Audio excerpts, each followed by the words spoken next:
Sejak hari aku mengakui perasaanku pada Clara, hidupku berubah. Aku tak lagi hanya pengantar paket yang datang lalu pergi, tapi seseorang yang ditunggu.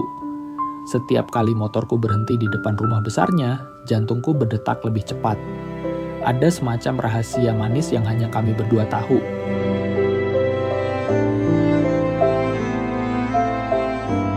Namun, kebahagiaan itu tak bertahan lama. Suaminya mulai curiga. Entah karena perubahan sikap Clara atau karena ia mulai memperhatikan caraku menatapnya.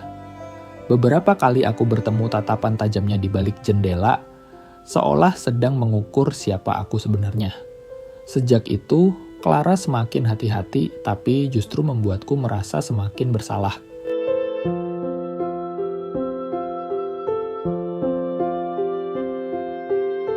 Sore itu, aku mengantar paket lagi. Begitu masuk halaman, aku mendengar suara pertengkaran yang lebih keras dari biasanya. Suaminya berteriak, "Kamu berubah, Clara. Jangan pikir aku tidak tahu ada pria lain." Hatiku bergetar. Aku ingin pergi, tapi langkahku terhenti saat Clara keluar dengan mata berkaca-kaca. Ia menyambutku sambil berbisik, "Maafkan aku, kamu harus pergi dulu." Aku pulang dengan hati campur aduk. Malamnya, ponselku bergetar. Pesan dari Clara. Aku tak sanggup lagi. Aku lelah.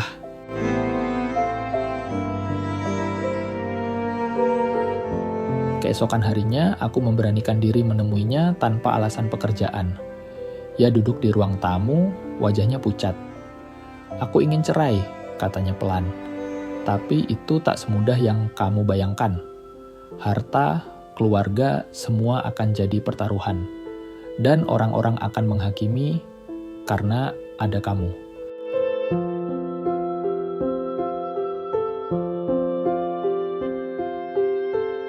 Aku terdiam lama.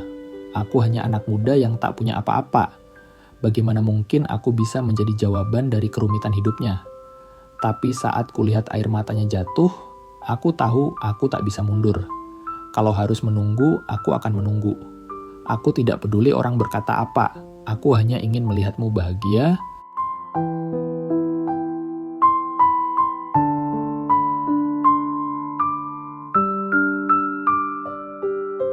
Suatu malam, pertengkaran di rumah itu memuncak.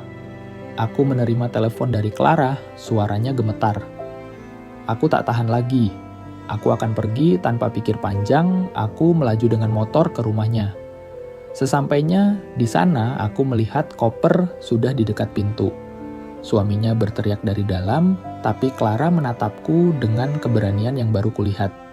"Aku memilih diriku sendiri," katanya.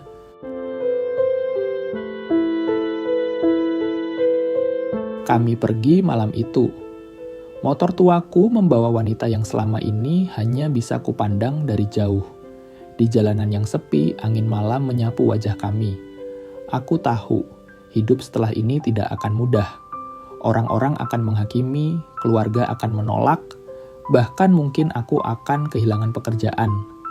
Tapi di saat yang sama, ada perasaan merdeka yang sulit dijelaskan.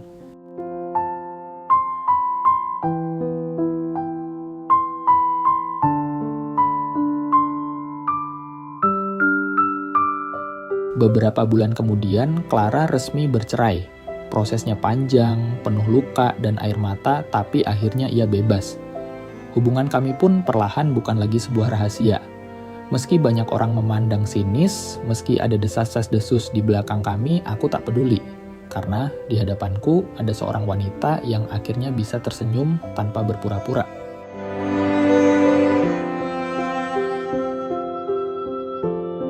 Kini, aku bukan lagi sekadar pengantar paket baginya. Aku adalah seseorang yang berani mencintai dan dipilih untuk dicintai. Clara sering berkata, "Kamu mungkin jauh lebih muda, tapi hatimu membuatku merasa hidup lagi."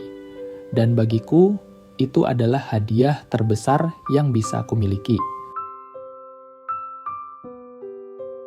Cinta kami memang terlahir dari luka dan pertengkaran, tapi berakhir dengan keberanian dan kejujuran. Aku belajar bahwa cinta sejati bukan tentang usia, Bukan tentang harta, tapi tentang siapa yang membuatmu berani melawan dunia demi kebahagiaan bersama. Dan malam ini saat aku duduk di teras rumah sederhana yang kami tempati bersama, aku menatap Clara yang tertawa kecil sambil menyeruput kopi. Dalam hatiku, aku tahu, meski perjalanan ini penuh badai, aku akan terus menggenggam tangannya. Karena cinta kami yang lahir dari keterlarangan justru menjadi cinta paling manis yang pernah aku temui.